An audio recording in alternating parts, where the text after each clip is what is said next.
Pemirsa, pemerintah menargetkan pemeriksaan spesimen sebanyak 50.000 spesimen per hari guna mendeteksi penularan COVID-19. Sebab volume tes PCR yang saat ini dicapai Indonesia rata-rata baru berkisar 22.000 spesimen per hari. Angka ini tentu masih di bawah standar yang ditetapkan WHO, yakni 1.000 tes per 1 juta penduduk. Sehingga untuk Indonesia diharuskan melakukan tes sekurangnya 37.000 spesimen per hari. Terkait dengan persoalan mampukah Indonesia memenuhi target ini, apakah sumber daya dan fasilitas yang dimiliki saat ini sudah mencukupi untuk mencapai target tersebut?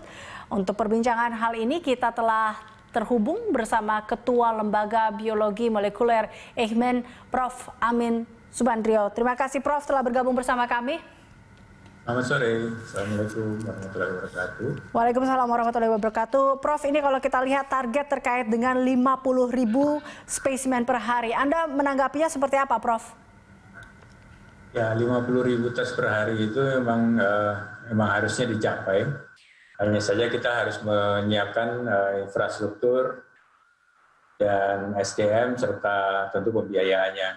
Kalau kita lihat saat ini sudah ada 269 laboratorium di Indonesia, tetapi mungkin sebagian besar relatif tanda petik kecil, sehingga kita mesti mengidentifikasi beberapa laboratorium yang cukup besar yang mampu mencapai 1.000 tes per hari secara rutin, dan itu baru bisa dicapai apabila sekitar 20-30% dari laboratorium yang ada itu bisa mencapai di atas 500 tes per hari, sehingga kita bisa mencapai jumlah sampel per harinya di atas 40.000, antara 40 sampai 50.000. Nah, itu tentu peralatannya juga harus disediakan serta SDM-nya. Ya. Tentu pembiayaannya juga menjadi tidak murah, karena kalau kita hitung secara sederhana saja, kalau 50.000 tes per hari untuk 100 hari ke depan, kita harus menyiapkan semuanya untuk 500.000 tes. Dan kalau satu tesnya harganya sekitar Rp500.000, maka kita membutuhkan anggaran yang cukup besar. Prof. Ya, Prof, tadi kan Anda katakan, berarti kalau kita bilang kita bisa atau mampu untuk memeriksa sebanyak 50.000 spesimen per hari, asalkan terkait dengan lab ini juga ditambah, SDM juga ditambah, bisa dikatakan seperti itu ya, Prof? Karena biaya juga, dengan penambahan ini maka biaya juga akan tinggi, seperti itu kan, Prof? Betul. Dan ini merupakan perencanaan yang baik karena pengadaan reagensia sebagian besar masih import, jadi kalau memang itu sudah akan dilaksanakan, maka sejak saat ini kita harus merencanakan untuk mengimport beberapa reagens yang utama. Tapi Anda melihat bahwa tadi 269 lab ini sejauh ini masih kurang nggak sih, Prof? Apa memang harus ada penambahan lagi? Dan apa sebenarnya kendala dalam penambahan lab ini? Ya, yang paling penting sebenarnya penyebaran, selain jumlahnya juga penyebaran dari lab-lab tadi. Memang didesain hanya untuk mendukung pemeriksaan yang tidak banyak setiap harinya, sehingga itu bisa menggunakan apa yang kita sebut selama ini sebagai tes cepat molekuler.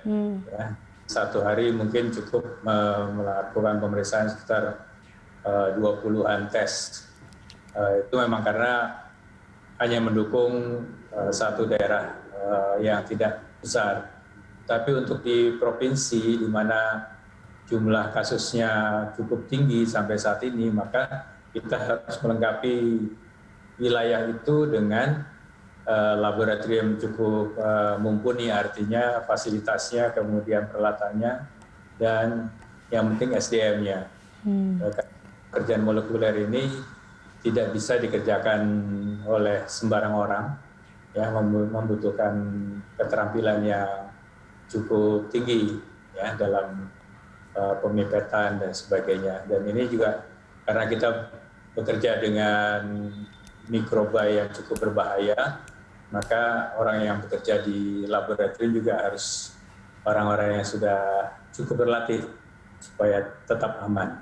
Oke, berarti lab yang merata juga dibutuhkan di sini karena kita masih lihat tadi di beberapa daerah baru ada hanya di bawah dari 10 lab saja, sementara di Jakarta ada 44 lab ya, seperti itu sebarannya ya, Prof ya? Kurang lebih seperti itu ya. Baik. Nanti kita mesti mengidentifikasi dengan situasi saat ini, daerah-daerah yang merahnya masih atau merahnya cenderung merah gelap, tentu harus mendapatkan perhatian dukungan laboratoriumnya, termasuk juga daerah yang kuning tapi pernah merah itu harus mendapatkan perhatian. Sementara daerah yang masih hijau tidak berarti tidak harus difasilitasi, justru mereka harus melakukan surveillance umum, jadi agak berbeda pendekatannya. Tetapi intinya semua daerah harus dilengkapi dengan fasilitas yang memadai, baik kemampuannya maupun jumlahnya. Baik, Prof, kalau kita lihat positivity rate kita kan cukup tinggi karena melihat dari data tes spesimen kita per hari masih sekitar di antara 22.000 per harinya. Nah, apabila ini pemeriksaan berhasil menjadi 50.000 spesimen, maka ini hal baik apa yang bisa kita dapat tentunya? Ya, dengan semakin banyak tes yang diberikan, yang dilakukan, dan juga sistemnya diperbaiki, artinya sistem pengambilan sampel, pengiriman sampel dari lokasi ke laboratorium, dan kemudian juga sistem pelaporannya ditingkatkan. Maka kita akan mendapatkan data yang real time, artinya data yang dilaporkan hari ini adalah data yang mewakili tidak terlalu lama, ya mungkin sekitar 3 hari yang lalu atau paling lama 5 hari yang lalu. Jadi untuk mencapai gambaran yang sebenarnya dari setiap daerah, kita mesti memastikan selain tadi peralatan laboratoriumnya juga sistem pengiriman sampel dan sistem pelaporan hasilnya. Oke, baik. Hasil 10%, misalnya 10% per hari, tentu harus siap untuk menerima bahwa nanti angka positifnya mungkin menjadi 5.000 per hari. Baik, bisa baik. memang mengejutkan angka itu, tetapi di sisi kalau kita mengikuti 3T ya, testing, tracing, dan treatment, maka hal positifnya adalah kita bisa melakukan tracing dengan lebih baik, lebih akurat. Tidak ada keterlambatan, karena seringkali menyebabkan rantai penularan sulit untuk dikendalikan adalah keterlambatan melakukan tracing.